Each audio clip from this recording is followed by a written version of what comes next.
US global companies તો એમ કહે છે કે અમે તો ડેટા સેન્ટર્સ હવે સેટેલાઇટમાં બનાવશું. હું એક રિસર્ચ રિપોર્ટ વાંચતો હતો જેણે કીધું કે 2028-29 સુધી અગર એઆઈ સ્ટોરીને તમારે સસ્ટેનેબલ બનાવી છે ને તો ખાલી યુએસને 33 ન્યુક્લિયર પાવર પ્લાન્ટ્સ જોશે. ઓહો.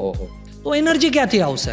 યુએસ ગવર્મેન્ટે એઆઈને કહી દીધું છે કે બોસ તમારે પોતાના પાવર પ્લાન્ટ બનાવવાના, પોતાનું એનર્જી કન્ઝમ્પશનની પ્રોબ્લેમ તમારે સોલ્વ કરવી પડશે, હું નહીં સોલ્વ કરું, કારણ કે ભાવ પાવરના એટલા વધી ગયા છે યુએસના. તો હવે આ કંપની શું કહે છે કે અમે લોકો ડેટા સેન્ટર્સ સ્પેસમાં બનાવશું, જેનાથી અમે સોલારની એનર્જીને વધારે હાર્વેસ્ટ કરી શકશું અમારી એઆઈની ડેટા રિક્વાયરમેન્ટ્સ કે પાવર રિક્વાયરમેન્ટ સોલ્વ કરવા માટે. સાયન્સનો પૂરેપૂરો ઉપયોગ એ લોકો કરે છે. એટલે આ અલગ જ લેવલ પર જાય છે આ ફાઇટ. મેં હમણાં એક ઇન્ટરવ્યૂ સાંભળેલું સેમ અલ્ટમેનનું. કોઈ પૂછ્યું કે will world ever have enough data centres? તો સેમ અલ્ટમેને શું કીધું કે અગર હું તમને પૂછું કે તમારે એક માણસ તરીકે અગર હું તમને છૂટ આપું કે ગમે તેટલા કોમ્પ્યુટર તમારા માટે કામ કરી શકે તો તમે કેટલા કોમ્પ્યુટર કહેશો?